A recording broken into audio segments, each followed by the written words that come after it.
Hi, I don't know if you'll believe this story, but it's one I need to tell. A year ago, my life took a turn that no one could have seen coming. It started when my father got sick, and it ended with me becoming a millionaire. And somewhere in between, the woman I thought I would spend my life with showed her true colors. My father was my hero. He was the kind of man who always had a smile on his face and time for anyone who needed help. He raised me on his own after my mom passed away when I was a kid, and we were always close. So when I got the news that he had been diagnosed with terminal cancer, there was no question that I would take care of him. It wasn't easy. Watching someone you love fade away is one of the hardest things a person can go through. I moved into my father's house to be with him, taking a leave of absence from work and putting everything else in my life on hold, including my marriage. My wife, Jessica, wasn't exactly thrilled with my decision. We'd been married for 3 years at that point, and things had already been strained between us for a while. Jessica was ambitious, always looking for the next promotion, the next big opportunity. I loved that about her once, but when my father got sick, she saw it as an inconvenience. "Can't you just hire a nurse?" she asked me, her voice tinged with frustration. We were sitting in our living room, the news still fresh. I had hoped she would understand, maybe even support me, but the look on her face said otherwise. "He's my dad, Jess," I said, trying to keep my voice calm. "I want to be there for him. He needs me." She rolled her eyes. "And what about me? What about our life? You're just going to leave me here?" I tried to explain, to make her see that this wasn't a choice for me, but she didn't get it. Or maybe she just didn't care. The weeks turned into months, and my father grew weaker. I spent my days at his side, holding his hand, talking to him, making sure he was comfortable. And every day, Jessica grew more distant. She stopped visiting, stopped calling. Eventually, she stopped coming home altogether. I knew things were bad between us, but I was too wrapped up in my father's care to do anything about it. One day, I got a call from a friend. "I'm sorry, man," he said, his voice heavy with sympathy. "I thought you should know. I saw Jessica with some guy downtown. They looked close." I felt a pang in my chest, but I couldn't say I was surprised. I knew Jessica wasn't happy, but hearing it out loud made it real. Still, I had more important things to focus on. My father needed me, and that was all that mattered. He passed away a few weeks later, peacefully in his sleep. It was the hardest moment of my life, but I was grateful that I could be there with him until the end. After the funeral, I felt like I was drifting. I had spent so much time caring for him that I didn't know what to do with myself now that he was gone. And that's when the lawyer called. My father had left a will, and I was his sole beneficiary. I knew he had some savings, but I never imagined just how much. He had invested wisely over the years, and the inheritance he left me made me a millionaire overnight. It was surreal. One moment, I was lost, and the next, I had the means to do anything I wanted. It didn't take long for Jessica to come back. She showed up at my door one evening, her eyes wide with fake tears, her voice trembling as she told me how sorry she was, how she had made a mistake. She said she missed me, that she wanted to work things out. I could see right through her, but I let her talk, let her spin her web of lies. I wanted to hear just how far she would go. "I've been so lost without you," she said, her eyes searching mine for any sign of forgiveness. "I know I messed up, but I love you, Adam. Please, give me another chance." I almost laughed. The same woman who had abandoned me when I needed her most, who had been seen with another man while I was taking care of my dying father, was now standing in front of me, begging to come back because I was rich. It was almost too pathetic to believe. "You love me?" I asked, my voice calm. "Or do you love the money?" Jessica's face flushed, and she looked away, her mask slipping for just a moment. "That's not fair," she said, her voice shaky. "I made a mistake, but I want to fix it. I want us to be a family again." "A family?" I shook my head, feeling the anger I had kept buried for so long rising to the surface. "You weren't there when I needed you, Jess. You left me when things got hard, and now you want to come back because I have money? You're not here for me, you're here for yourself." She opened her mouth to argue, but I held up a hand, stopping her. "I don't think you understand," I said, my voice steady. "We're done. You made your choice, and now I'm making mine." Jessica's eyes filled with tears. but I could see the anger behind them. She wasn't used to being told no, and she didn't like it.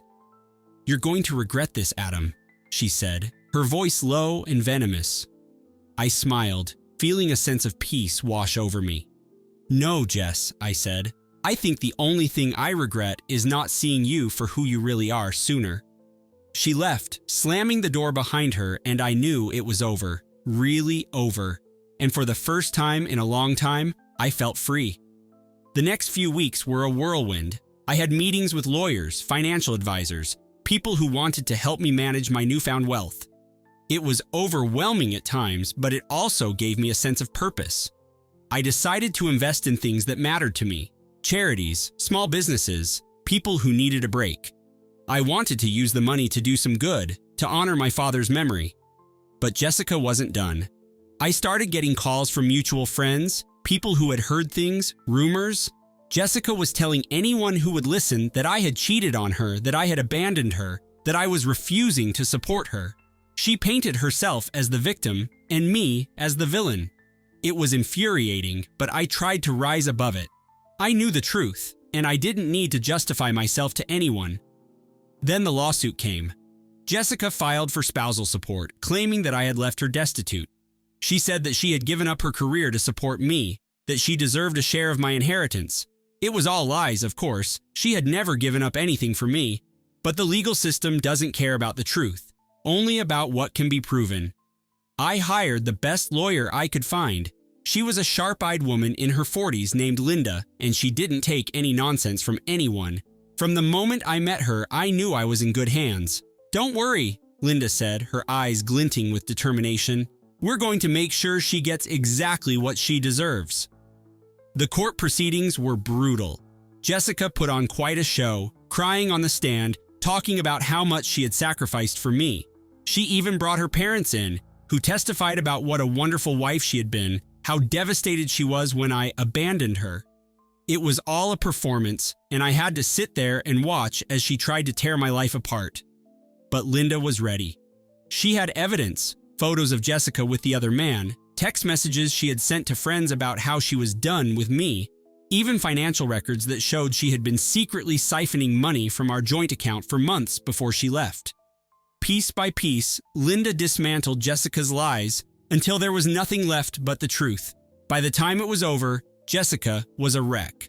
The judge saw right through her, and her claim for spousal support was denied. She left the courtroom in tears, her face pale and drawn, and I felt nothing but relief. It was finally over. It was. In the months that followed, I focused on rebuilding my life. I moved into a new place, one that was truly mine, and started fresh. I reconnected with old friends, made new ones, and slowly began to find joy in the little things again. I even started dating, though I took things slow. I wasn't ready to open my heart fully just yet, but I knew I would be eventually. As for Jessica, I heard through the grapevine that things weren't going well for her. The guy she had been seeing left her when the money dried up, and she ended up moving back in with her parents. Part of me felt sorry for her. She had always been so focused on what she could get, never on what she could give. But I knew it wasn't my job to save her. She had made her choices, just like I had made mine. One day, I got a letter in the mail. It was from Jessica. I hesitated before opening it, not sure I wanted to read whatever she had to say. But curiosity got the better of me, and I unfolded the paper. It was short, just a few lines. She said she was sorry, that she realized now what she had lost, that she hoped I could forgive her someday. I read the words, and for a moment, I felt a pang of the old hurt, the old anger. But then I let it go. I folded the letter and put it away, not because I wanted to keep it, but because it was a reminder that I had survived, that I had come out the other side stronger. Life has a funny way of testing you, and if there was one thing I learned through all of this, it was that people reveal themselves in times of crisis. My father's illness brought out the best in me. It made me more patient, more empathetic, more willing to fight for the people I loved. But for Jessica, it brought out the worst.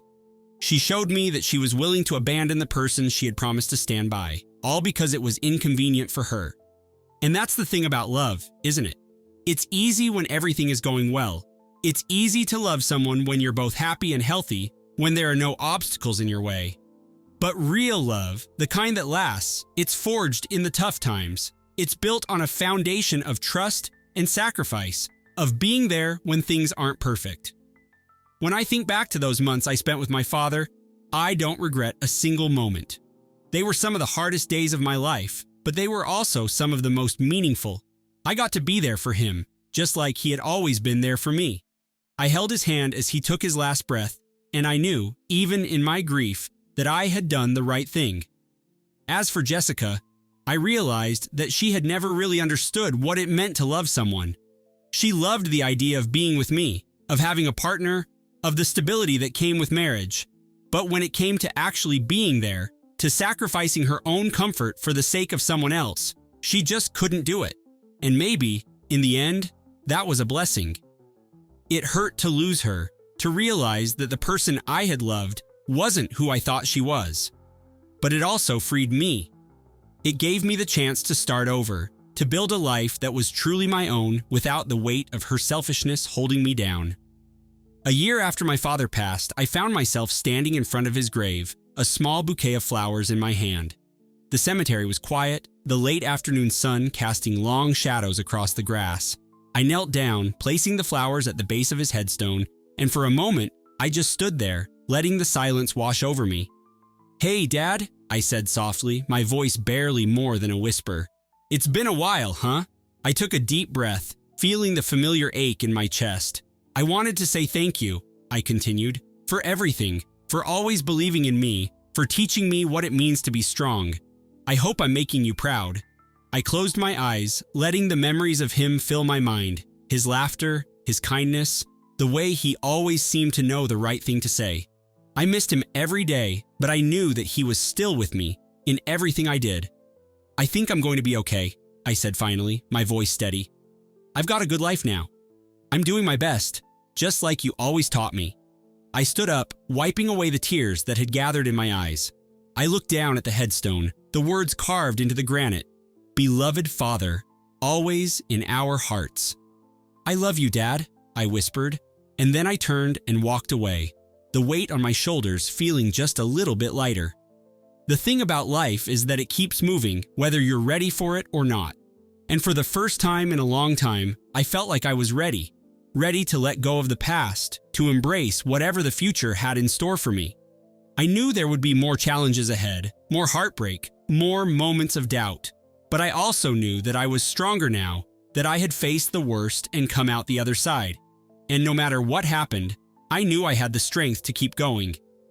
As I walked back to my car, I felt a sense of peace settle over me. I had loved, I had lost, and I had learned. And maybe, in the end, that was all any of us could hope for. I didn't need revenge. I didn't need to see Jessica suffer. The best revenge, I realized, was living well. And that's exactly what I intended to do.